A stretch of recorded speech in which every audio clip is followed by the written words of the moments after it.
L'Afrique est au bord d'une transformation stupéfiante, une transformation si puissante qu'elle est littéralement en train de déchirer le continent. Sous l'Afrique de l'Est, la croûte terrestre se fissure alors que les immenses plaques tectoniques somaliennes et nubiennes s'éloignent l'une de l'autre. Une faille s'élargit lentement, annonçant la naissance d'un nouvel océan qui pourrait changer le monde à jamais. Rejoignez-nous pour plonger au cœur de ce phénomène incroyable, découvrir ce qui se passe vraiment et savoir si l'humanité pourra survivre à ce bouleversement géologique d'une ampleur épique. Ne clignez pas des yeux. Vous ne voudrez pas rater cela. L'éruption de Dabahu en 2005. Quelque chose de terrifiant a commencé le 26 septembre 2005, au cœur de la dépression de l'Afar en Éthiopie. Le sol a tremblé violemment. Plus de 130 séismes ont secoué la région en une seule semaine. Ce n'étaient donc pas des tremblements de terre ordinaires. C'étaient les signes avant-coureurs d'un événement colossal se préparant sous la surface terrestre. Les habitants n'avaient aucune idée de ce qui les attendait. Le sol grondait jour et nuit sous leurs pieds. Puis, sans avertissement, le volcan d'Abahu est entré en éruption. Du magma est remonté à la surface, forçant son passage à travers les fissures de la croûte terrestre. Des nuages de cendres et de gaz ont envahi le ciel et la lave a jailli, transformant le paysage en temps réel. Ce n'était pas un simple événement volcanique. C'était une métamorphose spectaculaire de la Terre elle-même. L'éruption a forcé plus de 6000 personnes à fuir. Des villages entiers ont été abandonnés. Des familles terrifiées prenant tout ce qu'elles pouvaient avant de s'enfuir. Mais s'échapper n'était pas facile. Le sol s'était ouvert, formant d'énormes failles qui s'étendaient sur des kilomètres. Les routes avaient disparu, le bétail était mort et les terres agricoles devenaient inutilisables. La survie est soudainement devenue une lutte désespérée. La nourriture et l'eau se faisaient quant au rare et l'aide tardait à arriver dans cette région reculée. Mais pendant que les communautés locales faisaient face à la dévastation, les scientifiques, eux, étaient témoins d'un événement révolutionnaire. L'éruption de Dabahu n'était pas seulement une catastrophe, c'était une fenêtre rare sur la manière dont les continents se séparent. Les plaques tectoniques somaliennes et nubiennes, soudées depuis des siècles, étaient en train de se déchirer. Le magma poussant vers la surface élargissait la faille, déclenchant un processus de rifting qui pourrait un jour donner naissance à un tout nouvel océan. Des images satellites et des observations sur le terrain montraient la Terre s'étirant comme une plaie aux fraîches. Les fissures n'étaient pas de simples craquelures, elles s'étendaient sur près de 60 kilomètres, certaines étant assez profondes pour exposer les entrailles incandescentes de la planète. C'était une vision en temps réel de la manière dont les masses continentales se fragmentent, un processus qui prend habituellement des millions d'années. Ce phénomène de Dabahu fut un exemple parfait de la tectonique des plaques en action. Il a confirmé ce que les scientifiques et les soupçonnaient depuis longtemps. L'Afrique est en train de se déchirer lentement. Et la région de l'Afar se trouve au cœur de cette transformation, dans un paysage en pleine évolution qui pourrait, à terme, redessiner le continent tout entier. Un continent en train de se scinder. Imaginez-vous debout sur une terre qui se déchire littéralement sous vos pieds. Ce n'est pas une scène tirée d'un film catastrophe, mais bien la réalité du système de rift est-africain, l'un des plus spectaculaires et actifs de la planète. S'étendant sur près de 6400 kilomètres, du sud de la Jordanie jusqu'au Mozambique, cette immense fracture de la croûte terrestre est lentement mais sûrement en train de couper l'Afrique en deux. Au cœur du système de rift est-africain, on trouve deux branches principales. La branche orientale, souvent appelée la Grande Vallée du Rift, traverse l'ensemble du système. Elle débute au nord, en suivant le cours du fleuve Jourdain, la mer Morte et le golfe d'Aqaba, puis descend vers le sud à travers la mer Rouge, la plaine de Danakil en Éthiopie, et rejoint les célèbres lacs kényans, Turkana, Naivasha et Magadi.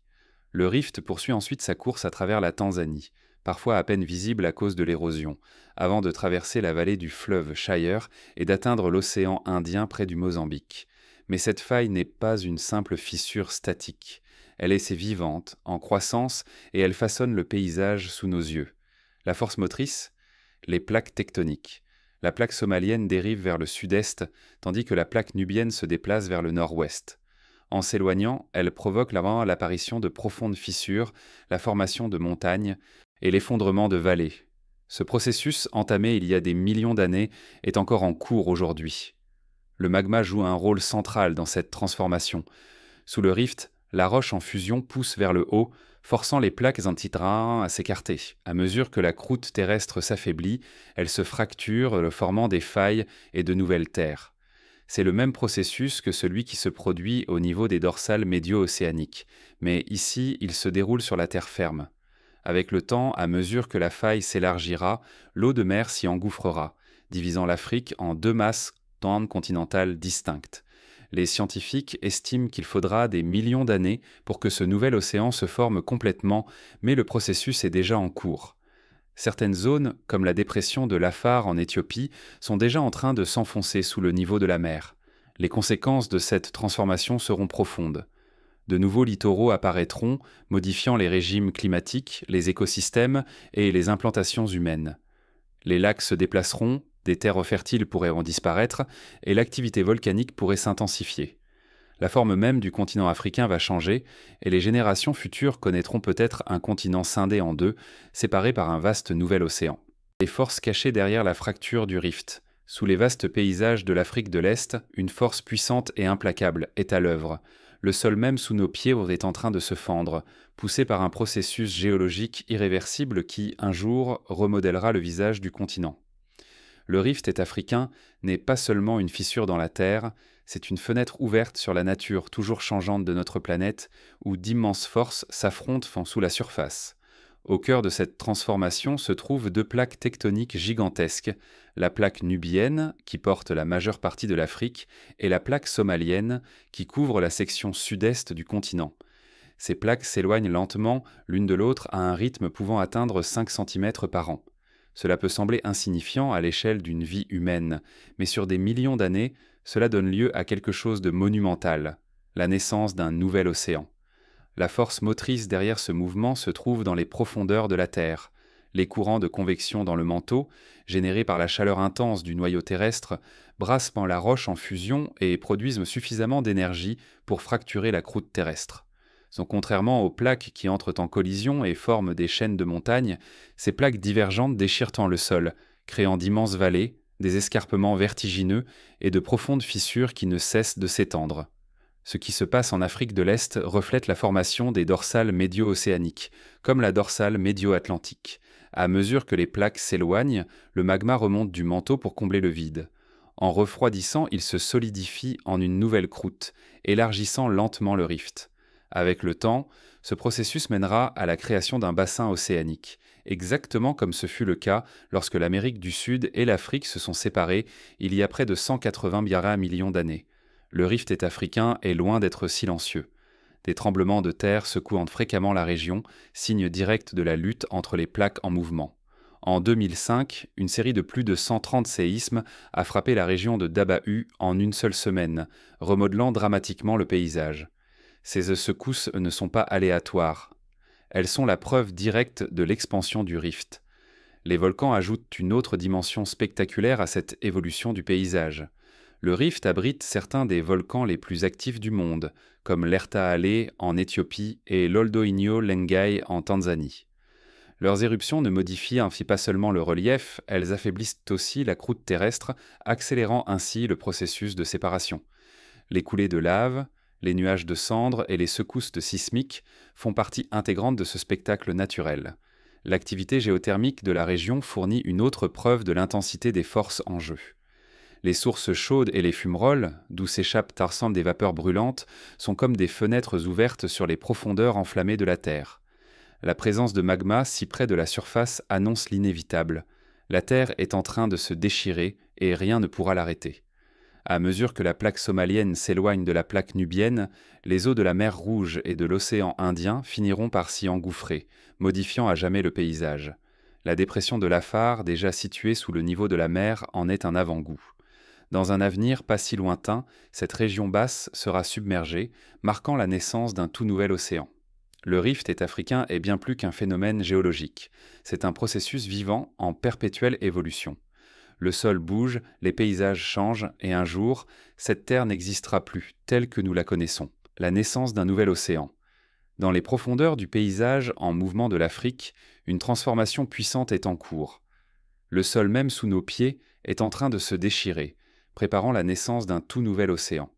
Ce n'est pas de la science-fiction, mais un processus naturel, dicté par les forces tectoniques de notre planète.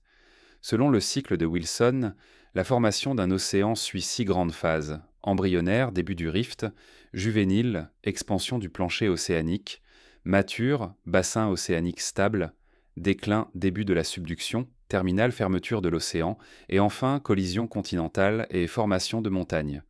Aujourd'hui, l'Afrique se trouve dans les toutes premières étapes de ce processus extraordinaire. Depuis près de 30 millions d'années, la plaque arabique s'éloigne lentement du continent africain. Parallèlement, la plaque somalienne dérive elle aussi, créant une immense fracture à travers l'Afrique de l'Est. Ce rift qui traverse l'Éthiopie, le Kenya et la Tanzanie est en train de déchirer la Terre. Mais comment cela se produit? Tout commence par des lignes de failles et des fissures. À mesure que les plaques tectoniques s'écartent, le magma remonte des profondeurs de la Terre, provoquant d'intenses éruptions volcaniques et des tremblements de terre. La Terre commence alors à se fissurer et à s'affaisser, formant des vallées profondes bordées de falaises imposantes. Ce processus est déjà visible dans la vallée du rift est-africain, où la Terre se déchire littéralement sous nos yeux. À mesure que le rift s'approfondit, certaines parties passeront sous le niveau de la mer. Lorsque cela se produira, l'eau des mers voisines, comme la mer Rouge ou l'océan Indien, commencera à s'y engouffrer. Cela donnera naissance à des golfes isolés et à de minces bras de mer, semblables à ceux que l'on observe actuellement dans la dépression de l'Afar. Cette région s'enfonce déjà, annonçant la prochaine phase de cette transformation.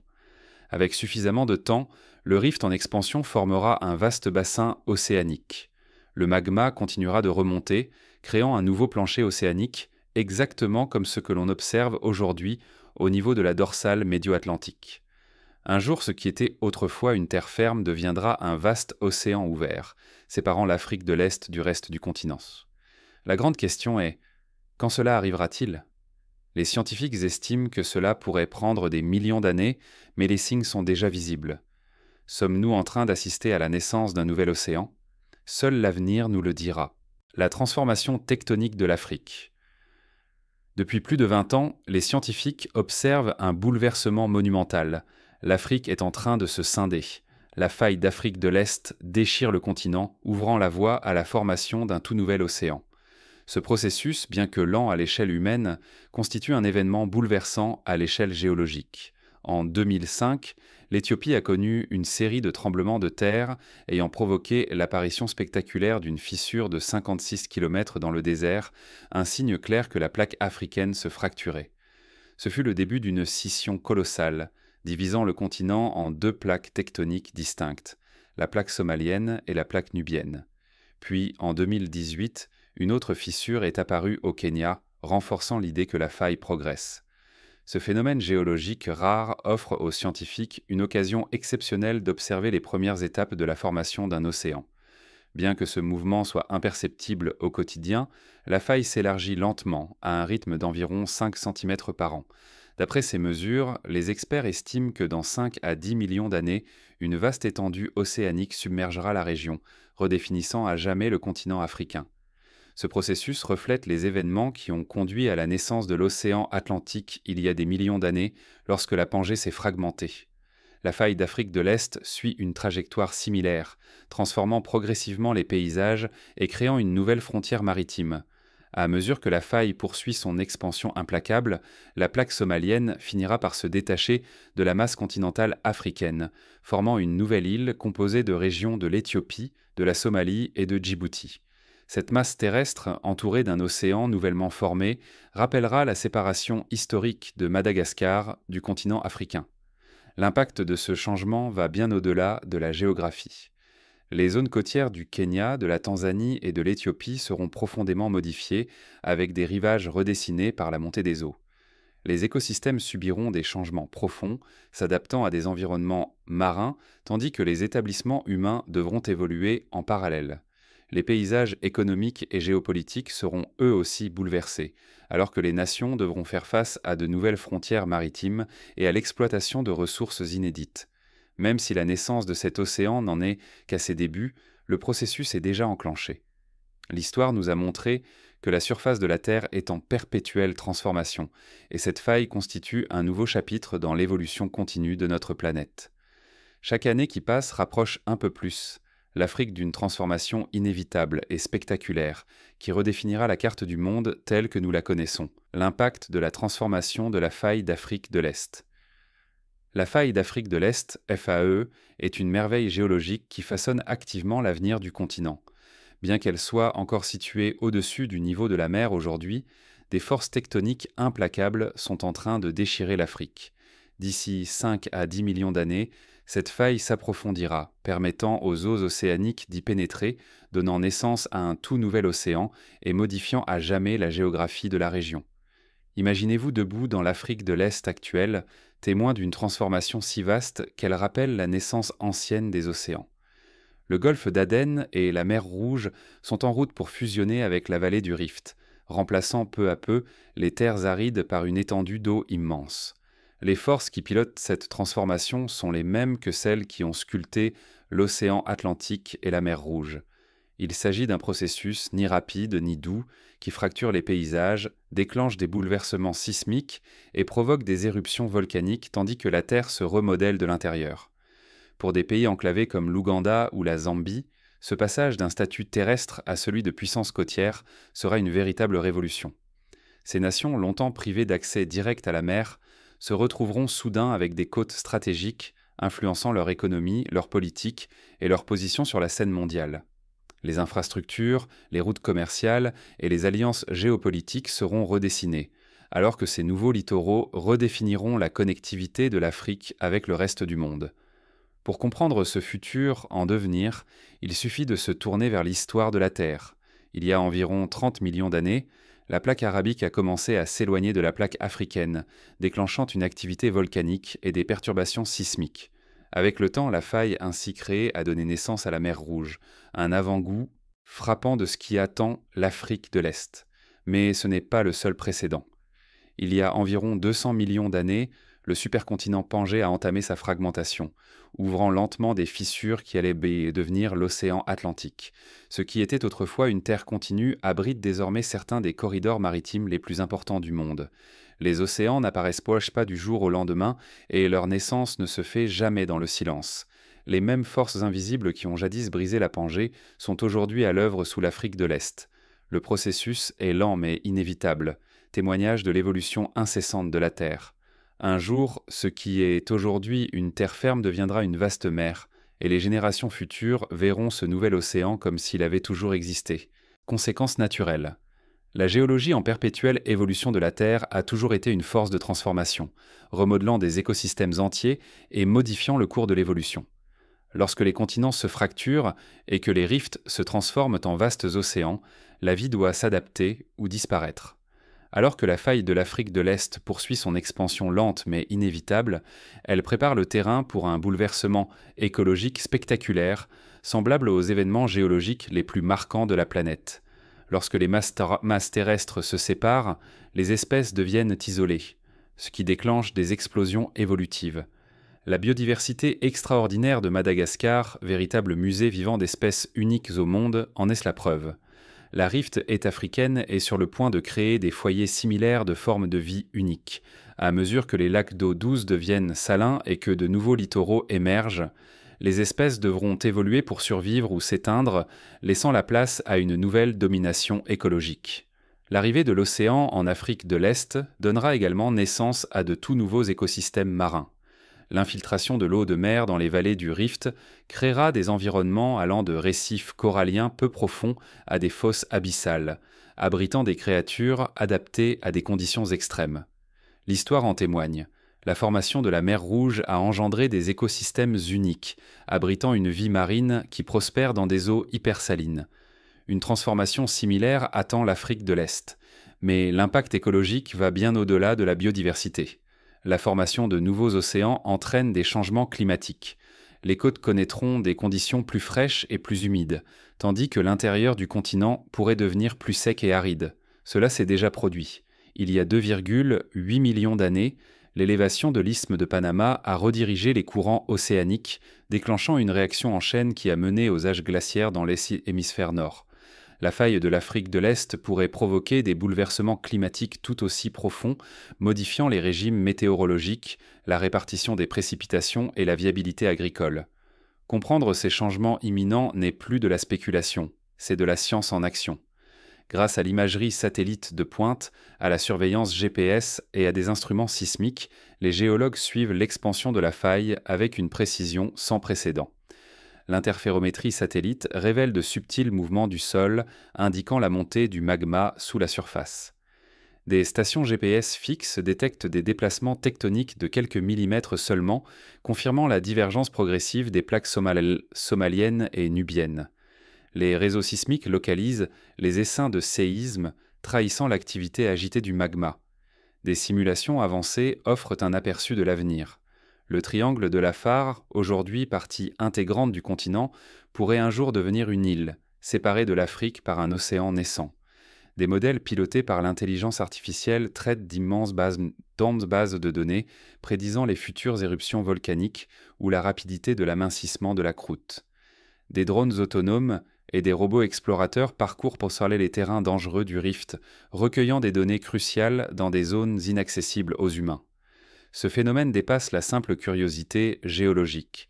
C'est une véritable expérience en direct de l'évolution continue de la Terre. À chaque tremblement, fissure ou éruption, la faille de l'Afrique de l'Est se rapproche de plus en plus de sa transformation ultime, devenir le tout nouvel océan de la planète. Et l'humanité, grâce à la technologie de pointe, occupe désormais une place de choix pour observer l'un des changements les plus fascinants de l'histoire de la Terre, survivre à la faille. Survivre dans la faille de l'Afrique de l'Est, c'est lutter contre la nature elle-même. Pour les habitants vivant le long de cette ligne de fracture mouvante, en particulier dans la région de l'Afar en Éthiopie, chaque jour est une épreuve de résilience. La terre sous leurs pieds est instable, l'air est chargé de chaleur volcanique et l'eau douce est rare. Pourtant, ces communautés ont su maîtriser l'art de la survie en transformant les menaces naturelles en ressources vitales. L'eau, bien que cruciale, est extrêmement difficile à obtenir. Les puits traditionnels sont inefficaces dans cet environnement extrême, mais le peuple afar a mis au point une méthode ingénieuse pour extraire l'eau directement de la terre. Les évents de vapeur volcanique, généralement considérés comme dangereux, sont ici une véritable bouée de sauvetage. En captant soigneusement la vapeur montante et en la condensant, ils produisent de l'eau potable, une innovation née de la nécessité absolue. La géologie instable de la région n'offre pas que des obstacles, mais aussi des outils. L'obsidienne, un verre naturel formé par les éruptions volcaniques, y est abondante. Toutefois, toute obsidienne n'est pas sans danger. Les Afars ont développé une méthode pour détecter les contaminations dues aux gaz volcaniques nocifs, garantissant que leurs outils et armes restent efficaces et sûrs. Ce savoir, transmis de génération en génération, est crucial à leur survie. Vivre dans une zone à haut risque présente aussi des opportunités économiques.